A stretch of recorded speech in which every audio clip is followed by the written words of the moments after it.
नमस्कार आदाब दोस्तों, एक बार फिर से आप सभी का मैं बहुत बहुत स्वागत करता हूं। दोस्तों, ये तो आप जानते हैं कि टीवी पत्रकार, टीवी मीडिया वाले झूठ बोलते हैं और हमेशा सत्ता की चाटुकारिता करते हैं। लेकिन दोस्तों, सब लोग ऐसे नहीं हैं। कुछ लोग ऐसे भी हैं जो लोकतंत्र संविधान के लिए किसी भी हद तक गुजर सकते हैं। उन्हीं में से एक नाम है दयाशंकर मिश्रा जी का। दयाशंकर मिश्रा जी वैसे किसी परिचय पहचान के मोहताज तो नहीं है। आप लोग इनके कॉलम्स अखबारों में पढ़ते होंगे।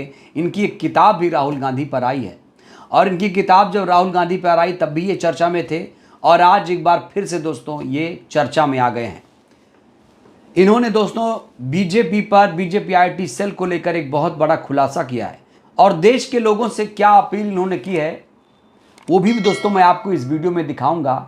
लेकिन सबसे पहले आपको मैं ये बताना चाहता हूं कि दयाशंकर मिश्रा जब एक किताब लिख रहे थे जिसका शीर्षक है दोस्तों राहुल गांधी सांप्रदायिकता, दुष्प्रचार, तानाशाही के खिलाफ ऐतिहासिक संघर्ष, इस किताब का शीर्षक है। जब इन्होंने इस किताब को पूरा किया तो कई सारे प्रकाशकों के पास गए कि भैया ये किताब छाप दो। आप यकीन नहीं करेंगे दोस्तों, प्रकाशकों ने इस किताब को छापने से मना कर दिया। छापने से मना कर दिया। नौकरी छोड़ी, राहुल गांधी के ऊपर किताब लिखी, रिस्क लिया, पैसा लगाया और किसी ने भी नहीं छापा। उसके बाद देश से बाहर जाकर इन्हें ये किताब छपवानी पड़ी। जानते हैं ऐसा क्यों? ऐसा इसलिए क्योंकि ये किताब राहुल गांधी के ऊपर थी। राहुल गांधी के ऊपर थी और इस किताब का शीर्षक जो था वो भी आप देख रहे हैं कि क्या है। इतना डर गए हैं प्रकाशक लोग दोस्तों, इतना सच बोलने से डर रहे हैं। सोचिए दोस्तों, वो कौन लोग हैं जो इस किताब को नहीं छाप रहे थे? जाहिर तौर पर वो सत्ता से डरे हुए लोग हैं। वो सत्ता के खिलाफ एक शब्द नहीं बोल पा रहे हैं। तो दोस्तों, कभी कभी मैं सोचता हूं कि सारे जो टीवी एंकर, टीवी पत्रकार हैं वो चाटुकार क्यों हैं? मुझे लगता है वो लोग डरे हुए हैं। लेकिन राहुल गांधी कहते हैं डरो मत। राहुल गांधी का ये डायलॉग है दोस्तों, डरो मत। और इसीलिए डरो मत सुनकर दयाशंकर मिश्रा जी ने अपनी नौकरी छोड़ी, राहुल गांधी के ऊपर किताब लिखी। लेकिन दोस्तों, आज दयाशंकर जी की हालत दयनीय है। उन्होंने लोगों से मदद करने की अपील की है। दोस्तों, इन्होंने सब कुछ दांव पर लगाकर राहुल गांधी के ऊपर किताब छापी। लेकिन आज की स्थिति में दोस्तों क्या जानते हैं? किताब बिक नहीं रही है।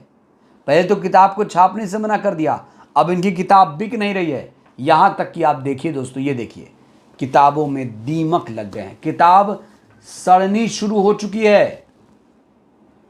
आखिर ऐसा क्यों हुआ? इसके पीछे दयाशंकर जी क्या कह रहे हैं जरा सुनिए। साफ तौर पर वो कह रहे हैं कि बीजेपी इसके पीछे जिम्मेदार है। बीजेपी आईटी सेल का दुष्प्रचार जिम्मेदार है। उसने हमारी जिंदगी को बर्बाद कर दिया। जरा सुनिए दोस्तों। जानते हैं मेरी इस किताब के बारे में, जिसके दुष्प्रचार में बीजेपी और आईटी सेल ने कोई कमी नहीं छोड़ी। घर पर पुलिस की जांच आने से लेकर के और आईटी सेल पर तमाम दुष्प्रचार के कारण यह किताब एकदम थम गई है और आज हम एक मुश्किल स्थिति में हैं। तो दोस्तों, दयाशंकर मिश्रा जी जो पत्रकार हैं, लेखक हैं और संविधान, लोकतंत्र के लिए लड़ाई लड़ रहे हैं, अब ऐसे लगता है कि उनका सब कुछ मिटने वाला है। अब वो बहुत ज़्यादा परेशान हैं और उनकी परेशानी की वजह सिर्फ ये किताब है।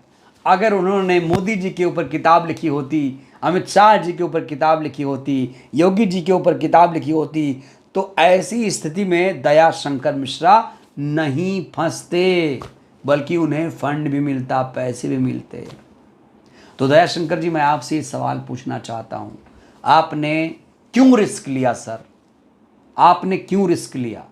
क्या आपको कांग्रेस पार्टी ने कोई मदद नहीं की?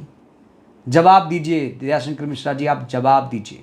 दोस्तों, मैं आप लोगों से भी पूछना चाहता हूं, क्या दयाशंकर मिश्रा जी ने राहुल गांधी के ऊपर किताब लिखकर कोई गुनाह कर दिया, कोई गलती कर दी? दोस्तों, अगर ऐसे ही रहा तो आने वाले दिनों में सबकी कलम टूट जाएगी, सबके यूट्यूब चैनल्स बंद हो जाएंगे, कोई बोलेगा नहीं। जो सत्ताधारी पार्टी चाहेगी वैसा ही होगा, वैसा आपको सुनना पड़ेगा। दोस्तों, ये जो किताब है जानते हैं 750 पेज की है, 750 रुपये कीमत थी, लेकिन अब इसको 40% डिस्काउंट कर दिया इन्होंने। अब आपको 450 रुपये की ये किताब पड़ेगी। और आपको जानकर ताज्जुब होगा, ये किताब हिंदी बेल्ट में नहीं बिक रही है। उत्तर प्रदेश, बिहार, झारखंड, राजस्थान, मध्य प्रदेश, हरियाणा, हिंदी बेल्ट में दोस्तों ये किताब बिक नहीं रही। जानते कहाँ बिक रही है? दक्षिण भारत में, कर्नाटका, महाराष्ट्र में बिक रही है, जबकि ये किताब हिंदी में है। आखिर क्यों ये किताब नहीं बिक रही दोस्तों? ये बहुत बड़ा सवाल है। ये किताब दोस्तों वैसे तो अमेजन और फ्लिपकार्ट पर भी उपलब्ध है, लेकिन ये लोगों की सहूलियत के लिए दयाशंकर मिश्रा जी ने कहा है कि आप लोग किताब हमसे खरीदिए, तभी इस किताब को मैं अब हटा पाऊंगा। उन्होंने कहा है कि मैं इस किताब को आनन फानन में हटा देना चाहता हूं। दोस्तों उनकी बातों से ऐसे लगा कि उन्होंने बहुत बड़ा गुनाह कर दिया, बहुत पछतावा है उनको, क्योंकि जो रेट था वो दाम नहीं मिल रहा है। किताब छापने से मना कर दिया, उनके घर पर पुलिस आई, सत्ता का दबाव है, परेशान है, आर्थिक तंगी से जूझ रहे हैं। देखिए उन्होंने दोस्तों कैसे लोगों से मदद की अपील की है, जरा देखिए आप लोग दोस्तों। किताब एक ऐसे वक्त में है जहां पर तानाशाही एकदम चरम पर है, तो आप कैसे मेरी मदद कर सकते हैं? आप अगर एक किताब भी खरीदते हैं और आपके अगर 100 दोस्त हैं तो आप कम से कम 100 किताबें उन दोस्तों तक पहुंचा सकते हैं। इस किताब को अब तक महाराष्ट्र में सबसे ज़्यादा पढ़ा गया। तो सुना आपने दोस्तों, दयाशंकर मिश्रा जी बहुत ज़्यादा परेशान हैं, उन्हें आप लोगों की मदद की ज़रूरत है। अगर आप लोग किताब पढ़ते हैं, अगर पढ़ने की शौकीन है, तो आप लोग दोस्तों दयाशंकर मिश्रा जी से संपर्क कर सकते हैं। दोस्तों मैं चाहता हूं कि लोकतंत्र की जो आवाज़ है वो दबे नहीं, मुखर हो। और दयाशंकर मिश्रा जैसे लोग लोकतंत्र की सच्चे मायने में दोस्तों आवाज़ हैं। ये वो लोग हैं जिन्होंने अपना सब कुछ कुर्बान कर दिया।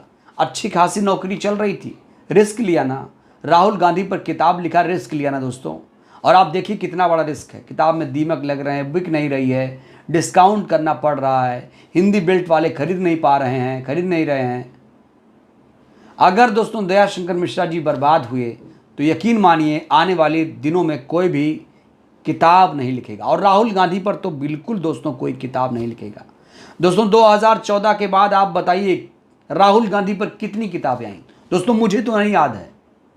दयाशंकर मिश्रा जैसे लोगों ने एक हिम्मत दिखाई, लेकिन दोस्तों मुझे उनकी हिम्मत टूटती हुई नज़र आ रही है। उन्हें आप बचा सकते हैं। इस वीडियो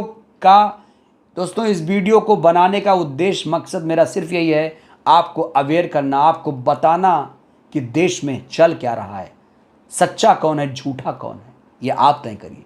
बहरहाल इस वीडियो में इतना ही। कैसी लगी ये वीडियो? अच्छी लगी हो तो लाइक कर दीजिए, नया है तो चैनल को सब्सक्राइब ज़रूर करिए, सहयोग करिए। बहुत बहुत धन्यवाद, शुक्रिया।